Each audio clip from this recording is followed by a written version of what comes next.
সবাই যাদের দেখার দায়িত্ব তারা সক্রিয় হচ্ছে। লালকেল্লার প্রাচীর থেকে নরেন্দ্র মোদীজি বলেছেন যে ডেমোক্রেসি চেঞ্জ হয়েছে, সার্ভে করাবো, অন্য দেশ অনুপ্রবেশকারী রাখে না, আমরাও রাখবো। দেশের প্রধানমন্ত্রী চাইছেন, তাই সবাই সক্রিয় হয়েছে। ভালো, অনেকদিন পরে হয়েছে, এটা খুব সময়ের ডাক। আমার রেশনও খাবে কেন? আমার বাড়ির বোনকে, আমার বাড়ির মেয়েকেও তুলে নিয়ে যাবে কেন? আমার জমিও দখল করবে কেন? আমার ভোটেও ভাগ বসাবে কেন?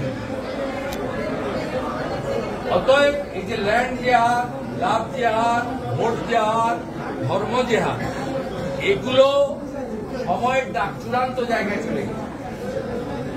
পশ্চিমবঙ্গে আগে 3টে জেলা ছিল মুসলিম অধ্যুষিত, উত্তর দিনাজপুর, মালদা, মুর্শিদাবাদ। এখন 9টা জেলা মুসলিম অধ্যুষিত। এরা ভারতীয় মুসলিম কিনা পছন্দ করা দরকার। আমরা তো ভারতীয় মুসলিমদের ব্যাপারে আমাদের সহনাগরিকের সম্মান মর্যাদা আছে, কোনো সমস্যা নেই। বাংলাদেশি মুসলমানদের আমরা নেব না, পরিষ্কার কথা নেব না। যদি থাকে এসআইআর থেকে আগে নাম কাটুক ইলেকশন কমিশন। ধার ধাক্কা তো দিতে পারবো না, কারণ মুসলিম লীগের সরকার আছে। বিজেপিকে আনুন, 90 দিনের মধ্যে পরিষ্কার করুন। যোগীজির কাছ থেকে বুলডোজার ভাড়া হবে, কাঁটাতারের এপার থেকে ওপারে বসবে। কাজ বুঝিয়ে দিলাম। এই জেলায় 7টা সিট আছে, সংগঠনের জেলায় 7টাতেই লিড আছে, লিড বাড়াতে হবে। নন্দীগ্রামের জন্য বিশেষ লাগে না, মানুষের সঙ্গে থাকি তো। শীত, গ্রীষ্ম, বর্ষা 24x7।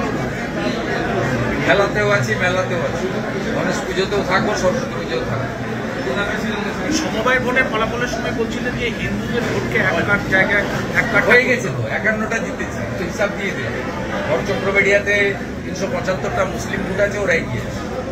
হিন্দু ভোট যাতে ওরা না পায়, মুসলিম লীগ না পায়, তৃণমূল মানে তো মুসলিম লীগ, এই জন্য আমরা প্রার্থী দিচ্ছি।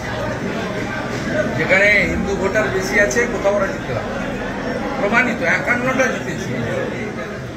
এই ভোটগুলোতে হ্যাঁ, ডিসেম্বর মাসের মধ্যে 100 সমিতি জিতেছি।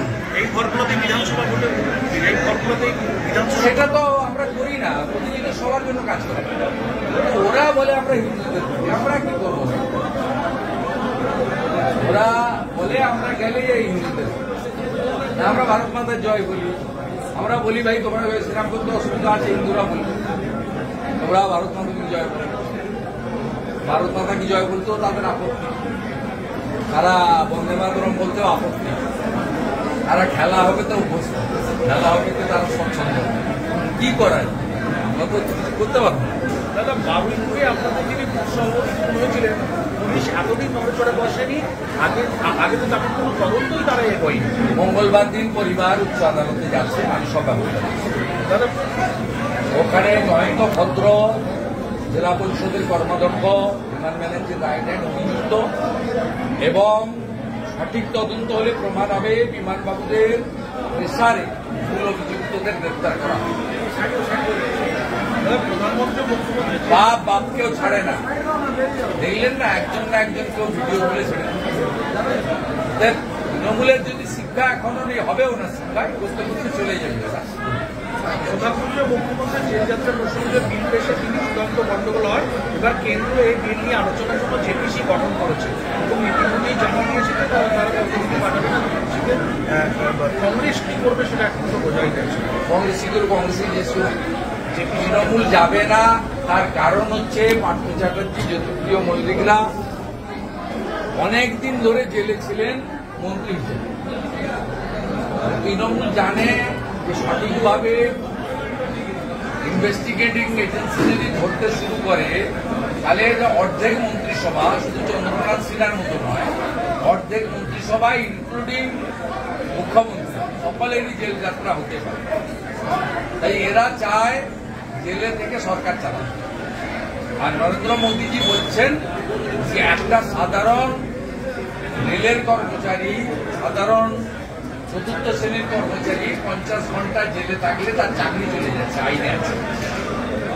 কিন্তু মন্ত্রী, মুখ্যমন্ত্রী, প্রধানমন্ত্রী এরা বছরের পর বছর জেলে থাকলেও এদের মন্ত্রিত্ব যায় না। ভারতবর্ষের সংবিধানে আপনারও একটা ভোট, আমারও একটা ভোট, মাননীয় রাষ্ট্রপতিরও একটা ভোট, একটা সাধারণ গ্রামের প্রান্তিক কৃষক মজদুরেরও একটা ভোট। তাই এই ক্ষেত্রে দুরকম আইন থাকবে কেন? যদি রেলের একটা সাধারণ কর্মচারী বা একটা চতুর্থ শ্রেণীর কোনো কর্মচারী তার যদি কোনো দুর্নীতি বা কোনো ফৌজদারি অভিযোগে 50 ঘন্টা জেলে থাকলে চাকরি যায়, একটা মন্ত্রী 30 দিন জেলে থাকলে তার কেন মন্ত্রিত্ব যাবে? এই প্রশ্নটা তুলেছেন মাননীয় প্রধানমন্ত্রী দমদমের সভায়। এই প্রশ্নের কি বলবে জেপিসি? উত্তর তো দেওয়ার কিছু নেই, তাই না যাওয়াটাই ভালো। তার জন্য আটকাবে। নরেন্দ্র মোদীজি 370-35 রে হাঁটিয়েছেন, টেপিল তালা ঘাটিয়েছেন, শান্তিপূর্ণভাবে রাম মন্দির করেছেন। নরেন্দ্র মোদীজি ওয়াকফ অ্যামেন্ডমেন্ট বিল পাস করিয়েছেন, one nation one election bill আনছেন। নরেন্দ্র মোদীজি মহিলাদের জন্য রিজার্ভেশন দিয়েছেন লোকসভা বিধানসভায়, যা 29 সাল থেকে কার্যকর হবে। এবং নরেন্দ্র মোদীজির সরকার 30 দিন জেলে থাকলেই মন্ত্রী, মুখ্যমন্ত্রী, প্রধানমন্ত্রী এদের পদ যাবে। এই বিলও 130 সংবিধান সংশোধনী পাস করবে। দেখবি আর জ্বলবি লুচির মতো। পানি ট্যাঙ্কি দিয়ে মেঘালয় যাওয়ার সময় ভারতে আটক একজন এবং আটক ব্যক্তির সঙ্গে সঙ্গে ইন্ডিয়ান কার্ড দেখায়।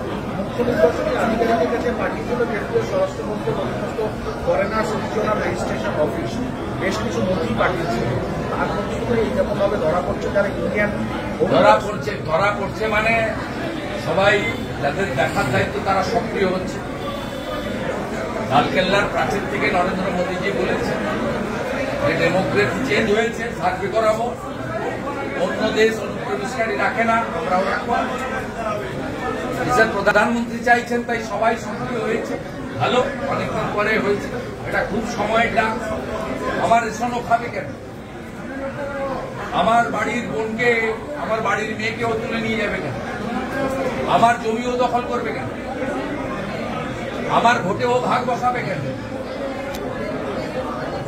অতএব এই যে ল্যান্ড জেহাদ, লাভ জেহাদ, ভোট জেহাদ, ধর্ম জেহাদ, এগুলো সময়ের ডাক চূড়ান্ত জায়গায় চলে গেছে।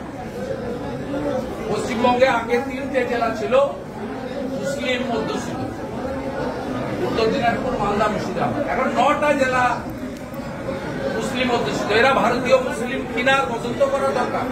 আমরা তো ভারতীয় মুসলিমদের ব্যাপারে আমাদের সহনাগরিকের সম্মান মর্যাদা আছে, কোনো সমস্যা নেই। বাংলাদেশি মুসলমানদের আমরা নেব না, পরিষ্কার কথা নেব না। যদি থাকে SIR থেকে আগে নাম কাটুক ইলেকশন কমিশন। ধাক্কা তো দিতে পারবো না, কারণ মুসলিম লীগের সরকার আছে। বিজেপিকে আনুন,